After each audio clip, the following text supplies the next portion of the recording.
Have you ever noticed how some people can walk into a room, say one thing, and suddenly everyone's hanging on their every word? Meanwhile, others, no matter how hard they try, just get ignored, talked over, or dismissed. Here's the kicker. It's not about being the loudest, smartest, or most experienced. It's about how you speak. In this video, I'm spilling the tea on ways to speak so people can't help but respect you. Some of these will make you nod, others might make you squirm, but I promise they'll all change the way people see you. Ready to level up your voice? Let's go. 1. Ditch the "I'm sorry" habit. Okay, let's talk about the two words that are ruining your life. I'm sorry. Yeah, I said it. Stop apologizing for every little thing. It's not cute, it's not polite, and it's definitely not helping anyone respect you. Controversial? Sure. But let's break this down. When you apologize unnecessarily, you're not being polite. You're undermining yourself. It's like you're telling the world, hey, don't take me seriously. I'm already assuming I'm wrong. You're practically handing people permission to walk all over you. Picture this. You walk into a room and say, sorry, I'm late, even though you're only 2 minutes behind because traffic was a nightmare. Now you've framed yourself as the problem when, honestly, life just happened. Or how about this classic? Someone bumps into you and you blurt out, oh, sorry. What are you sorry for? Being physically present. Let me tell you about the time I realized I had a full-blown sorry addiction. I was in a meeting and someone interrupted me, and guess what I said? Oh, sorry, go ahead. Excuse me? Why was I apologizing for being interrupted? That was my turning point. So I started catching myself.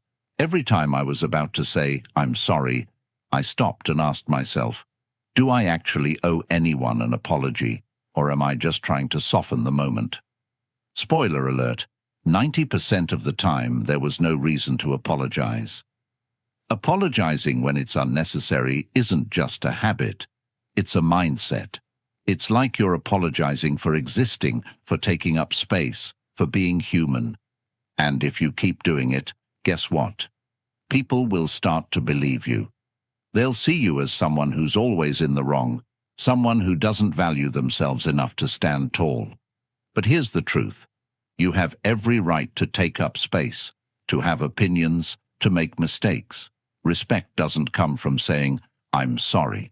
It comes from owning your presence and your imperfections. So, what do you say instead? Let's rewrite the script. Instead of, sorry I'm late, try, thank you for waiting. Instead of, sorry for bothering you, say, do you have a moment? Instead of, sorry, can I add something? Go with, I'd like to add something. Boom. Now you're confident and respectful without apologizing for your existence. The next time you're about to say, I'm sorry, pause. Ask yourself, do I actually need to apologize, or am I just trying to make myself smaller? Respect starts with how you respect yourself. Ditch the unnecessary sorries, and you'll be amazed at how people start to see and hear you differently. 2. Set boundaries and stick to them. Let's cut through the fluff. If you're not setting boundaries, you're not being selfless. You're being spineless. Yeah, I said it. And before you get mad at me, think about it. How many times have you said yes to something you didn't want to do, just to keep the peace? How often have you let someone overstep because you didn't want to seem difficult? Let's talk about why boundaries are not just nice to have. They're a requirement for respect. Here's the deal. Boundaries aren't about keeping people out. They're about teaching people how to engage with you respectfully. Think of them as the rules of your personal game. No boundaries, no rules, and if there are no rules, people will play however they want. Spoiler alert, that usually doesn't end well for you. Let me make it simple. When you don't set boundaries, you're basically saying, your comfort is more important than my sanity. Sound familiar? That's why you're stuck answering texts at 2 a.m. or working late because someone forgot to finish their part of the project. Here's where it gets controversial. When you start setting boundaries, people are going to get mad. Why? Because they've gotten used to you bending over backward for them. Trust me, I've been there. One time, I told a close friend I couldn't help them move because I had other plans. They hit me with the guilt trip. Wow, I thought you were someone I could count on. And for a second, I almost caved. But then I realized, this isn't about me being a bad friend. It's about them not respecting my time. So, I stuck to my boundary. Guess what? They found someone else to help, and we're still friends. People will adjust, but only if you hold the line. I'll never forget the day I realized my lack of boundaries was costing me my peace. I had this coworker who always dumped last-minute tasks on me. At first I'd say, sure, no problem, because I wanted to seem helpful. But then I noticed a pattern. Every time I bailed them out, they'd do it again. One night, as I was staying late to fix their mistakes, I had an epiphany. I thought, why am I prioritizing their lack of organization over my own life? So the next time they tried it, I said, I can't help with that right now. You'll need to figure it out. Did they pout? Sure. Did they figure it out? Absolutely. And I went home on time for once. Here's the truth. Boundaries aren't about being mean. They're about showing people, and yourself, that your time, energy, and well-being matter. If you don't value your limits, no one else will. But here's the other side of it. Boundaries aren't just for the people who respect you. They're for the people who don't. Setting boundaries helps you filter out those who aren't willing to treat you with dignity. And that's not selfish, that's self-preservation. Here's a tip. Don't over-explain. If you can't do something, a simple, I'm not available for that, is enough. No excuses, no apologies. And here's the key. Stick to it. Because if you cave, you're teaching people that your boundaries are negotiable. Also, practice saying no to small things. It's like a muscle. The more you use it, the stronger it gets. Start with something low stakes, like turning down an invitation you're not excited about. Once you see that the world doesn't end, saying no gets easier. Look, setting boundaries isn't easy. It's uncomfortable, and it's going to ruffle some feathers. But the alternative, living a life where everyone else's needs come before your own.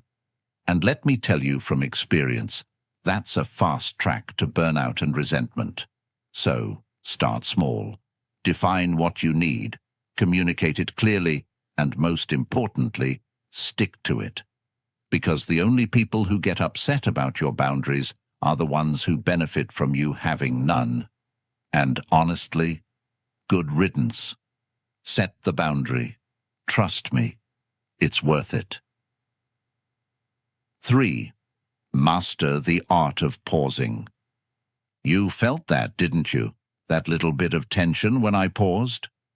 That's the power of silence, my friend. It makes people pay attention. But here's the catch. Most people are so uncomfortable with silence that they'll do anything to fill it. They talk too much, rush their points, and end up sounding like they're trying to sell you something instead of simply speaking their truth. But here's the controversial reality. The pause isn't empty. It's where your power lives. We live in a culture where speed is everything. Fast talkers are seen as confident, quick thinkers. But here's the thing. Fast doesn't always mean effective. When you speak quickly without pauses, your words can feel like background noise, something people hear but don't really listen to. But a pause, that forces people to tune in. It creates anticipation. It's like music. Imagine a song that's just non-stop beats with no breaks or changes. It's overwhelming, right? A pause in music creates rhythm, and a pause in speech does the same. It's not about saying less. It's about making every word count. I wasn't always a fan of pausing. In fact, I was the worst at it.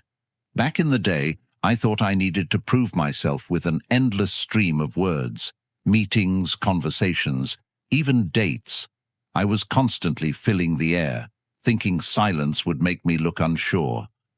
And honestly, it didn't make me look smart or confident. It made me exhausting. One time I was pitching an idea at work. I was so caught up in explaining every detail that I didn't realize people had checked out halfway through.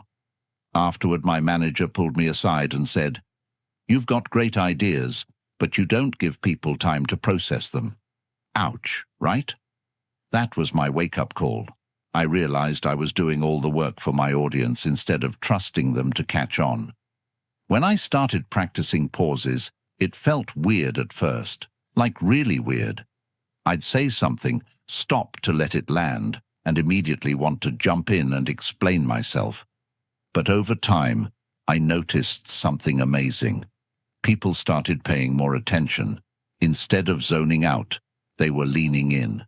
They weren't just hearing me, they were listening. Here's the moment that really solidified it for me. I was giving a presentation, and I intentionally slowed down and added pauses after key points. Afterward, someone came up to me and said, "That was so impactful. I felt like every word mattered." That's when I knew I was onto something. It wasn't just about what I said, it was about how I said it. Here's the deeper lesson. Pausing isn't just about speaking, it's about presence. It's about being so secure in what you're saying that you don't feel the need to fill every moment with noise. A pause says, "I trust my words to speak for themselves." It's a kind of confidence that's rare, and that's exactly why it commands respect. But it's not just about confidence. Pausing teaches us patience. It forces us to slow down and let things sink in. And let's be honest, in a world that's always rushing, there's something powerful about someone who's willing to take their time. It shows they value their words and yours. Now, let me address the critics, because I know you're out there. You're probably thinking, if I pause, people will think I'm lost or unsure. Let me flip that for you. Pausing doesn't make you look unsure. It makes you look deliberate. It tells people, I'm thinking, I'm intentional, and I'm not afraid of a little silence. And if someone mistakes that for hesitation, that's their problem, not yours. The art of pausing isn't just about speech. It's about life. It's about knowing when to slow down, when to let things breathe, and when to let the silence speak louder than words.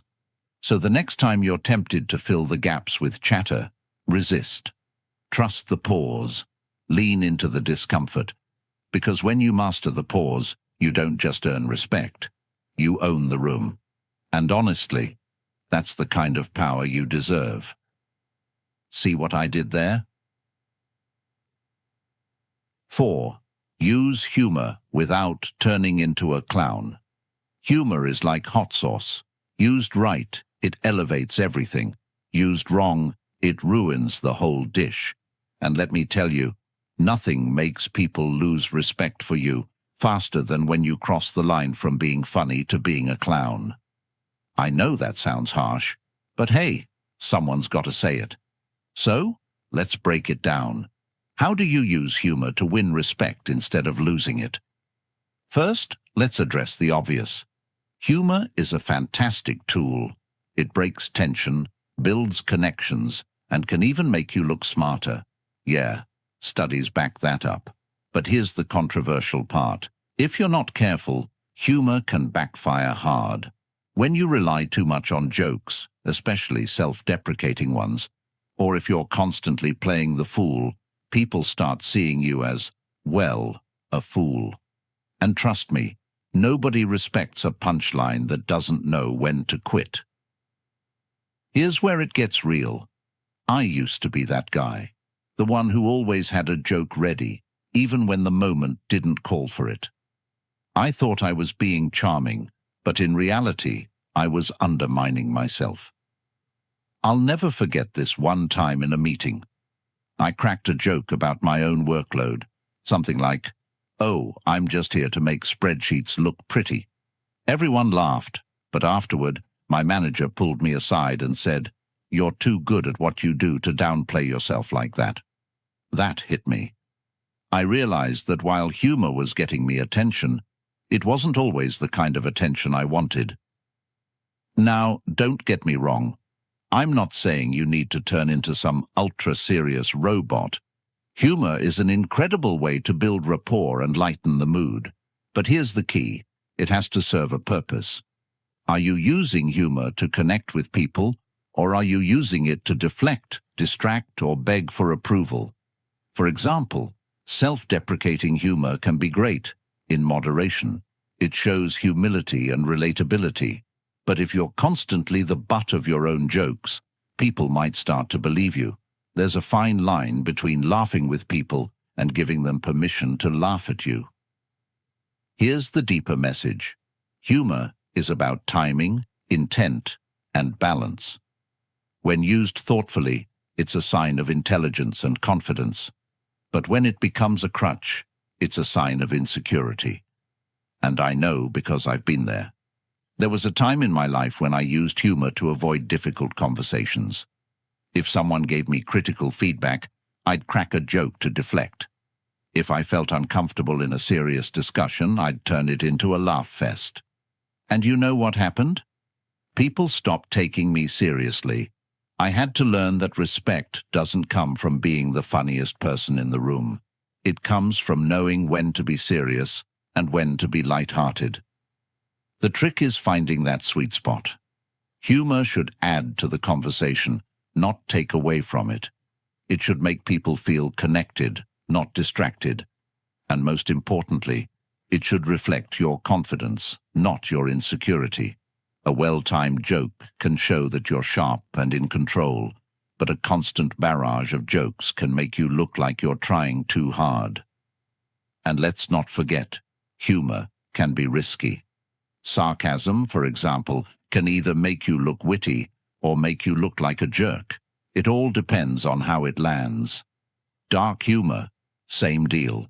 Know your audience and for the love of all things good, read the room. There's nothing more cringeworthy than a joke that bombs because it was tone deaf. At its core, humor is a form of communication. And like any other form of communication, it's a reflection of who you are. Are you using it to build people up or tear them down? To mask your insecurities or to show your confidence? Because here's the truth. Respect isn't about how many people laugh at your jokes. It's about how your humor makes them feel.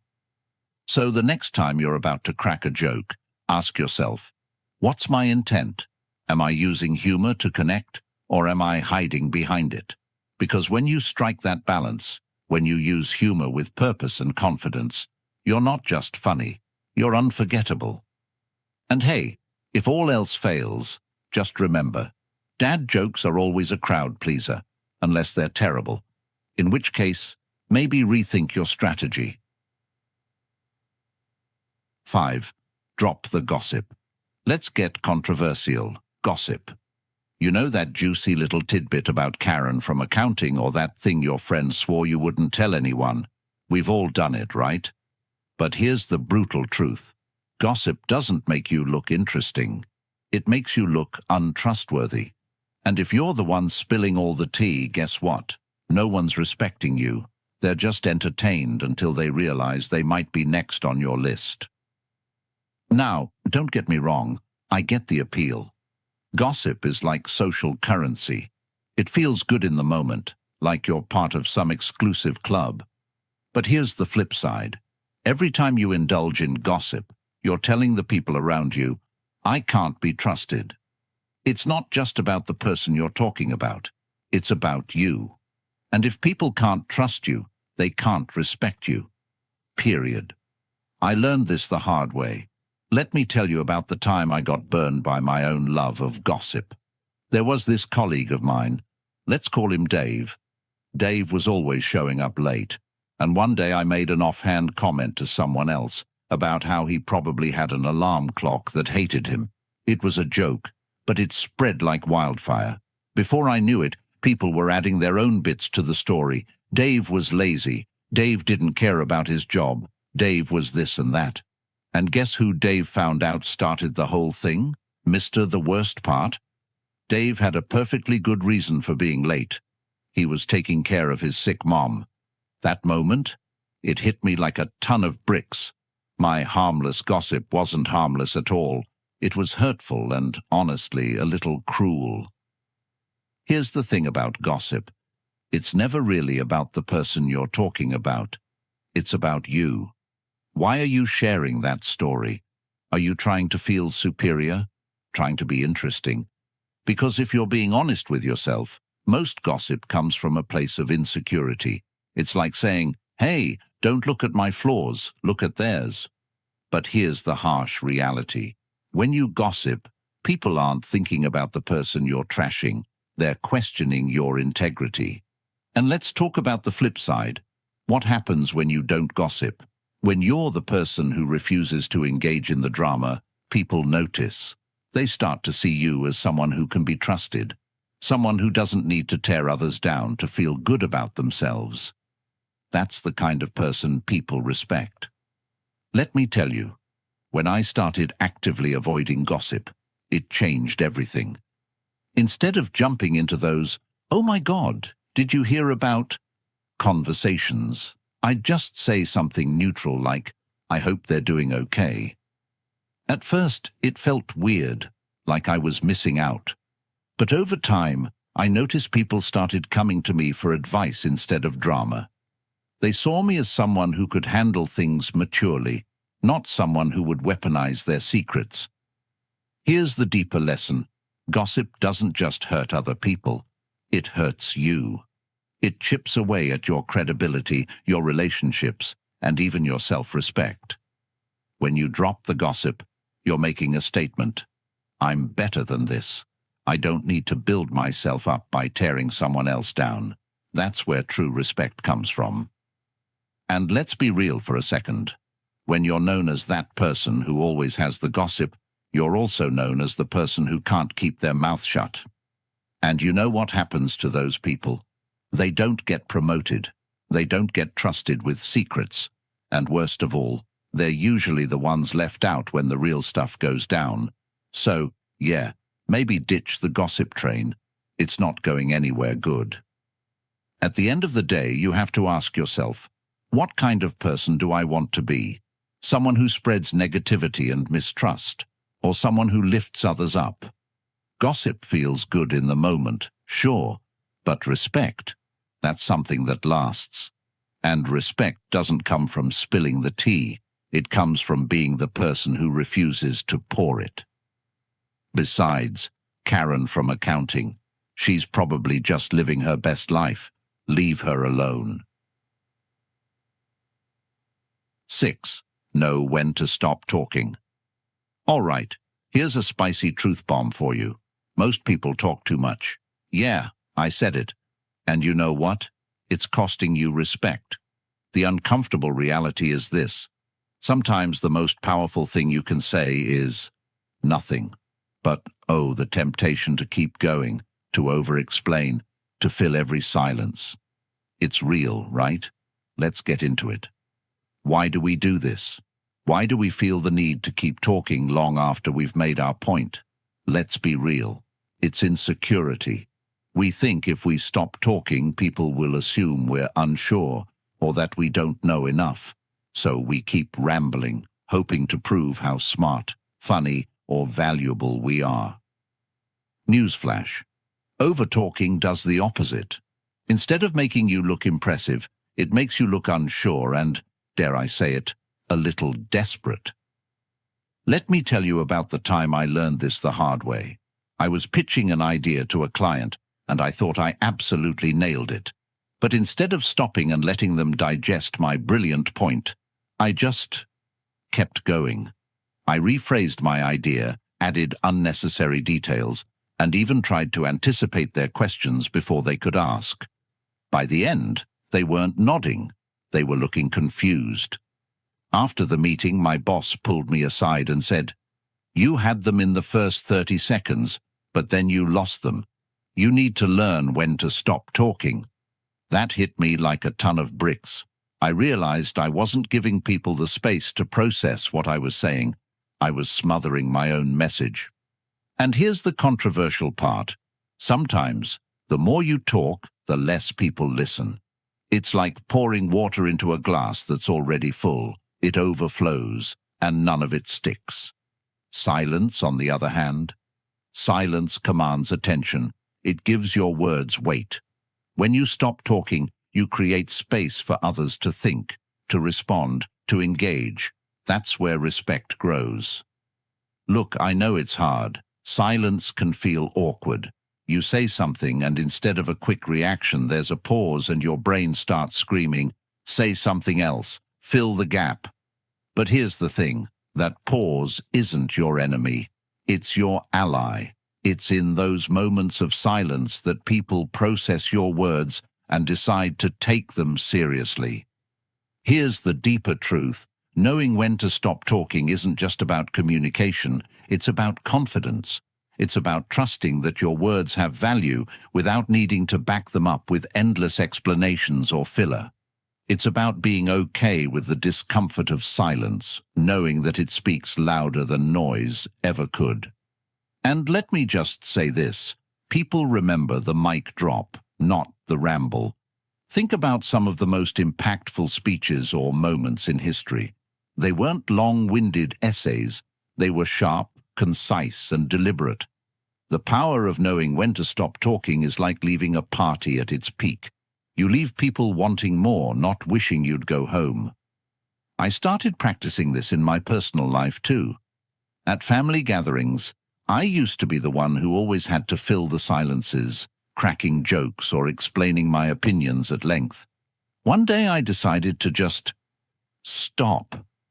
I said my piece, then let the conversation flow. You know what happened? People started noticing me more. They started asking for my thoughts instead of tuning me out halfway through. It was like I'd gone from background noise to a focal point, and all I did was talk less. So here's the takeaway. When you know when to stop talking, you show people that you trust your words to stand on their own. You give them the space to actually hear you, to respect you, to engage with what you're saying. And yeah, it takes practice. It takes a little courage to let silence do its thing. But when you master it, the impact is undeniable. And hey, if you're worried about leaving people hanging, don't be. You're not dropping the ball. You're giving them a chance to pick it up. So next time you're in a conversation, try this. Say what you mean, then stop. Sit with the silence. Trust me, it'll speak volumes. See what I did there? All right, folks, there you have it. Ways to speak so people respect you, all wrapped up with a little controversy, a lot of honesty, and hopefully a good laugh or two. But let's get real for a second. Respect isn't about following a list of tricks or hacks. It's about how you show up for yourself and others every single day. It's about owning your words, your space, and your impact. Here's the thing. Words are powerful. They can build bridges or burn them. They can make people feel seen, or they can make them feel small. And the way you speak doesn't just shape how others see you. It shapes how you see yourself. So whether it's ditching the unnecessary apologies, setting those boundaries, or mastering the art of pausing, remember this. Respect starts with you. And hey, if any of this hit close to home, or if you're just here for the banter, don't keep it to yourself. Hit that like button, share this with someone who needs to hear it, and let me know in the comments. Which one of these points are you going to try out first? Or better yet, what's your own secret to commanding respect in conversations? I want to hear from you. And of course, if you're not subscribed yet, what are you waiting for? Join the party. We're all about real talk, life hacks, and maybe the occasional bad joke. Until next time, keep showing up, keep speaking your truth, and most importantly, keep being unapologetically you. Unless you're gossiping, then stop that. All right, I'll see you in the next one. Peace.